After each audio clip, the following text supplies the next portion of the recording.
Hi guys, welcome back to TomTalks, and we are here for the first women's football video of March 2026. And yeah, let's get straight into it. Manchester United lost the Women's League Cup final 2-0 to Chelsea. Lauren James with the first. Poor defending from Dominique Janssen, got caught completely off guard. Good finish from Lauren James. Lauren James is a talented player. Give her a chance, she'll take it. And then in the second half, Wright and Kennard puts a ball in. Defence doesn't deal with it, and Aggie Beaver-Jones scores 2-0. History just repeats itself, doesn't it? I mean, United, I guess, gave it a bit more of a game compared to last year's cup final. We had some very good chances, particularly in the first half. I mean, Turland, of course, hit the crossbar bar. We had some other good chances. We should have had at least a goal in that game, but not good enough. Not good enough. Again, this is not a prime Chelsea team. This is not quality stuff. Chelsea didn't really create many great opportunities in the game. They just took advantage of poor defending. At the end of the day, Chelsea's team are full of winners, and that's what got them over the line. Our team has winners in it. You know, Fridolina Rolfo, for example, is a winner.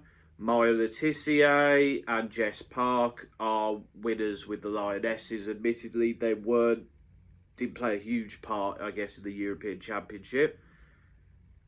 But this team lets you down when it comes to the big games. And Mark Skinner has to take the blame. Like, his record against Chelsea is awful. You can't be managing a club for as long as he has and beat a team once in that time frame. It's a joke. It really is. And his football isn't good enough.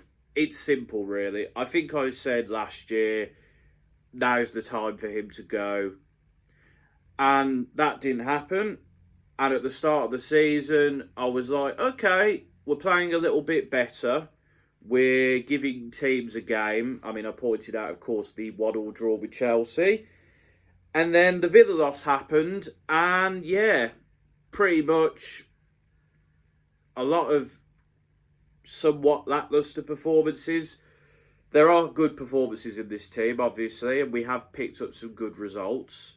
You know, to get to a League Cup final is good. Although, admittedly, against Arsenal, we've been lucky this year that Arsenal hasn't had their shooting boots on when we've played them. The Champions League, of course, we got to the quarterfinals, but when we've come up against difficult opposition, we've not looked good.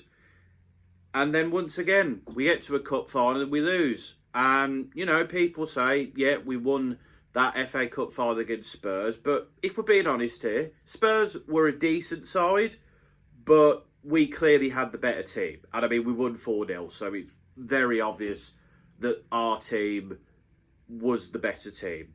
And when we come up against Chelsea, we always lose. Even this Chelsea. And if we're being honest, in the past, you can say, do you know what? Chelsea were one of the best teams in the world. This Chelsea isn't one of the best teams in the world. This Chelsea team is beatable.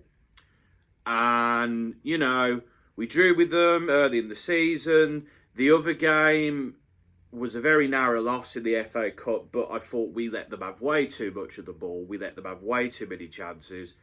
And today, we tried to give them a game, but the football just isn't there. And defensively, poor.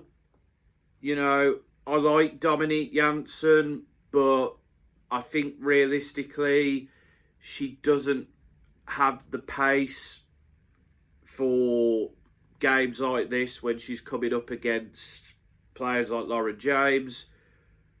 We obviously were massively missing Miyazawa in the middle of the park, and that showed with how easy it was at times for Chelsea to cut down the wing. Vangerheim and Schuller haven't been good enough, and that's unfortunate. Those two, they're going to have to start performing soon, because particularly Schuller. Like, Schuller is a player with prestige, and, you know, she scored for Germany in the international break. They've got to start showing up. Turland, you know, was unlucky not to score. I'm not going to give her too much stick, but Mallard, you've got to start scoring. You are a very talented player. You're hard working. I love watching you play at times, but you've got to start scoring, man. Like, it's not good enough. Like, Mallard was fantastic at the start of the season, and as an assister, she has been very good, but she needs to start scoring goals. Talking about winners, Janssen is a winner, Ziggy is a winner, Mallard has been a winner in the past. Something needs to change. And, you know, this was a big opportunity. You know, the League Cup next year, if we get in the top three, we can't be part of it. And the competition is probably going to slowly die out as a result, because if it's basically going to be the big 14 that doesn't get in the Champions League every year is probably going to dominate. You know, maybe a team like Everton or London City or Villa will get lucky one year, but this competition is not going to have the same prestige next year. So, yeah. And going forward, we need a new manager next season. I don't think you can change the manager now. I don't think there's anyone really who's available at the moment, but we need to change the manager. It's simple as. Mark Skinner has been here a while now. He's not good enough. He challenged for the league 1 year. We'll get onto the WSL later, but he's not challenging for the league this year, if we're being honest. We're not good enough to win the league, and the table doesn't lie, really. But in the big tournaments, when we've come up against a team who's half decent in the big three, who has a good game, we've looked poor. Champions League, I had a bit of optimism about beating Bayern Munich. I'm not sure now, because Bayern have got talented players in their team, and all they need to do is put in a decent performance and they'll get through. But we'll see what happens going forward in the league. Disappointed. Not annoyed, because I guess I am kind of used to this at this point with United. Congrats to Chelsea, though. Like, Chelsea, they just win. They just know how to win.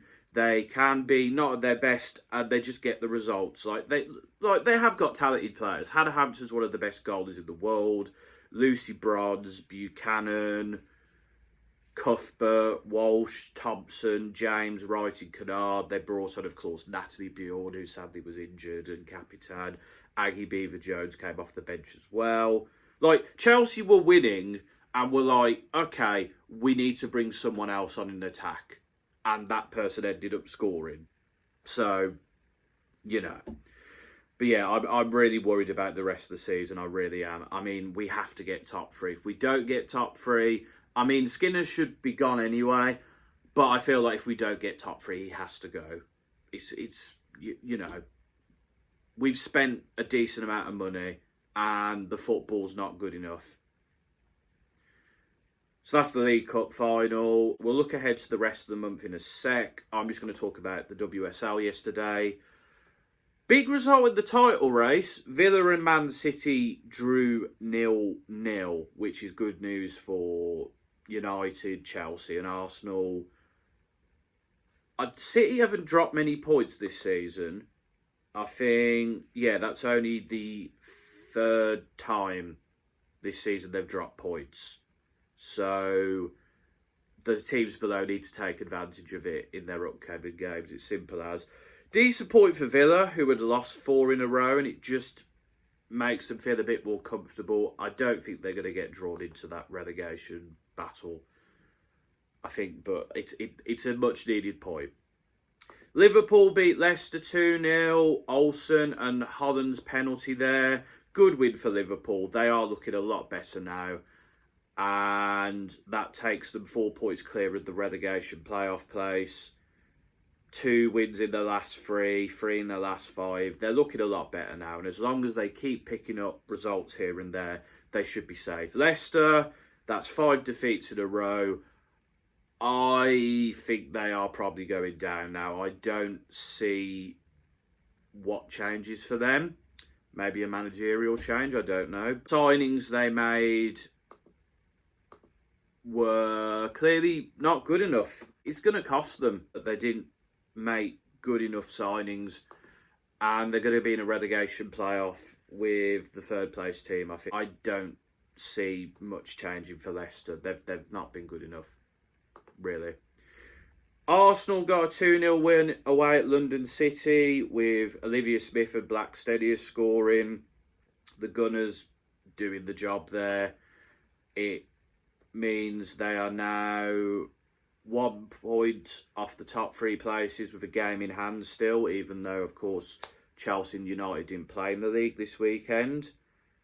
It's a good result for Arsenal. They are unbeaten in their last 6. They've won 5 of them. They are starting to kick into gear. They're picking up the results they need, and I think they're in good motion to finish in the top 3, to be honest. London City, it's a 3rd defeat in a row, 4th defeat in 5. I think they've done enough early on in the season to stay outside of that relegation battle, but their new manager, it's not working, and I wonder how much longer he will have left in the job, really, because it seems like a bit of a faux pas from the board to sack the manager before. The idea that they thought, if we change the manager, we're going to be in a top 3 race. Like, no, that's not going to happen. But yeah, London City are just, they're on the beach, I suppose. Disappointing day for Spurs. They were beaten 2-1 by Everton with Gago scoring a late winner. Everton have really turned it on recently. Like, they are getting results out of this team. They're playing really well. They're up to 6th in the league now after 4 straight wins. They're looking like they're probably going to be the best of the rest. I mean, London City are dropping off. Brighton have been not great of late. I think they're going to do it and really well. So fair play to Everton. That's another defeat for Spurs now. They are 4 points off the top 3 places, having played a game more. I think they are starting to slip away from that top 3 race, to be quite honest. Maybe they're just not quite there. And that's okay. I think Martin Ho has done a very good job at Spurs. I mean, if you look at them last season, they were really poor. I think they'll probably be a little bit disappointed, but I think Martin Ho can say, look what's happened here, look how I've done with the team, and hopefully he'll get the investment he wants, and maybe he'll be able to take Spurs further. We'll have to see, but I think credit to him, he's done a good job, but also credit to Everton. They've been really good this season. That's the WSL, really. Not too much I mean, the door has been open slightly for change, but still think Man City should probably have enough to get the job done. And you've got to give credit at Everton to Scott Phelan. He's carried on the good times for them. But yeah, I still think City are probably going to win the league, even with, the games in hand. The top 3 race, I think, is going to be interesting. United, can they hold out and keep a top 3 place? I don't know. And I think at the bottom, I just feel like Leicester are just the weak link, and I think they'll go down. So we're going to look ahead now to the rest of the fixtures to come. We've obviously got the Asian Cup going on at the moment. Miyazawa is having a great time of things. So good luck to her, and I hope Japan win. We've got WSL action on Wednesday. United travel to West Ham, need to get back on track there, while Chelsea host Brighton. 2 very winnable games. On Saturday, we have 4 WSL fixtures. Particularly City Spurs is going to be the big game, I think. And that's a big one for City. They need to get back to winning ways. Spurs really need to win that to keep alive their top three hopes. United host Everton, that's going to be a difficult game. You know, we really need to win that one, and it's going to be a difficult one. And then on Sunday, the big game, probably Leicester Villa. Both sides need a win, really. Villa less so, but I think they have to be beating Leicester, really, who've been really poor. But it's a huge, huge game there. Next week, we start off with the Champions League quarterfinals. Wolfsburg versus Lyon. I think that's going to be Lyon. Arsenal, Chelsea. I'm going to go with Arsenal. This Chelsea team always seem to struggle in the Champions League, and I just feel that Arsenal will just get over the line here. And then on Wednesday, Real Madrid, Barca. I think it's Barcelona's to lose. And United, Bayern. Honestly, don't know. I'm going to say Bayern because I feel like this United team, particularly with the second leg being in Munich, I think maybe we don't have it, but we'll have to see. Next weekend, on the Saturday, it's the Manchester derby, the Merseyside derby, and the North London derby. Those are going to be exciting games. Well, maybe not for United, because I'm not looking forward to that. Merseyside derby will be interesting. Two sides who are in good form.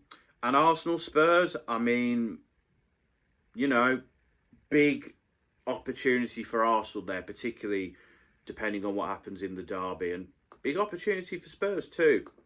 And then on the Sunday, the big one would be probably West Ham versus London City. Two teams under pressure who need a win. We'll have to see what happens there. But that's basically the rest of the football for this month. But yeah, WSL's getting interesting. League Cup final, of course, disappointing for United. Let's go and have a look at the recent international break. So England had two World Cup qualifiers. First of all, they were also on very early, I must say. Look, I didn't even realise that the qualifiers were going on. They were very early in the day. And getting a good start in. They battered Ukraine 6-1. Alessia Russo scoring twice. So did Georgia Stanway. So did Jess Park. Nice to see her doing well for England. I hope that she gets more game time for England. She deserves it. She's been great for us. Stanway also getting an assist as well. Top performance from the Lionesses there. Getting the job done. And then, of course, we beat Iceland 2-0 to goals from Lucy Bronze, who then set up Georgia Stanway. Lucy Bronze is continuing to be a good player in this England setup. And, yeah, like England just getting the job done. Good result. Of course, the big one in this group is like, is England going to be top or is it going to be Spain? We'll have to see. You know, this England team had a few fumbles in the friendlies a while back, but they seem to be getting the job done now. Spain won both their games, of course, as expected. You know, there's not been too many surprises. Well, Sweden were held to a 0-0 draw by Serbia. Italy and Denmark drew 1-1. That's an interesting result there. Spain beat Ukraine 3-1 in their game. Norway got battered 4-0 by Germany. Clear gap in quality between those two sides. Those were on the same day as the England-Iceland game. And then on the Tuesday fixtures, Sweden beat Italy 1-0. So Italy yet to win in qualifying, and considering their good run at the Euros, that will surprise some. Wales were held 2-2 by the Czech Republic. Republic of Ireland gave France a game, but France won 2-1. The Netherlands were held to a 2-2 draw by Poland. Spain beat Iceland 3-0. In terms of the qualifiers at this stage, Italy without a win in their group, and that is a difficult group, Denmark and Sweden, but they've got to turn it around. France and the Netherlands dominating Group 2. Disappointed for the Republic of Ireland not to have picked up a win. They're very unfortunate against the French. England and Spain dominating Group 3 as expected. Group 4, it's Germany. Slovenia have picked up a win, so Norway need to be careful. Wales are top of the first of the B groups, ahead of Czech Republic on goal difference, although Albania has won, so it's tight there. In Group 2, no wins for Northern Ireland, Switzerland and Turkey dominating. Portugal dominating Group 3 with Finland and Slovakia just behind. Scotland are dominating Group 4, won both their games along with Belgium. In the C groups, Bosnia and Herzegovina, Kosovo are dominating their groups. Hungary have a tight group with Azerbaijan and North Macedonia. Greece are dominating Group 4, Romania Group 5, while Belarus and Kazakhstan have a win each in Group 6. So the home nations are having a bit of a mixed time, and the usual suspects overall are doing quite well. But interesting to see Italy struggling after their fantastic European Championships. But for England, I can't complain. We've got the results done. We've played decent football. I think some of the chances, we didn't take, and that was a little bit of a worry there. But I think overall, England is getting the job done. And we've just got to make sure that when we play somebody like Spain, that we take our chances. But I've got not too much to say about the Lionesses. They got the job done there. Good football was played. It's nice to see a range of people scoring as well. Here Williamson has fit straight back into the team. Debuts for Freya Godfrey. I feel like if you were going to give them debuts, this would have been the time. But, you know, hopefully they'll get their England debuts at some point. We'll have to see. But you know what Serena's like. She likes sticking to her usual setup. But that is the mid-March women's football roundup. Not as much to discuss as normal, but disappointing for Manchester United. I think change is needed in the management dugout. The WSL, there was a few interesting results there. The title race may not be over. And the top 3 race is certainly on. And yeah, England getting the job done in the qualifiers. Nothing too difficult to say there. But let me know in the comments, do you think change is needed at Manchester United? What do you think needs to be done to make us a competitive team when we play against the top 3? Does City's result give United, Chelsea and Arsenal hope in the title race? Is the relegation battle as done as I think it is? Who do you think's getting in that top 3 race now? Do you think Spurs are out that conversation, or do you think they can turn it around? And how happy were you with England's performances in the qualifiers? Let me know in the comments below. And until next time, folks, this has been another Tom Talks.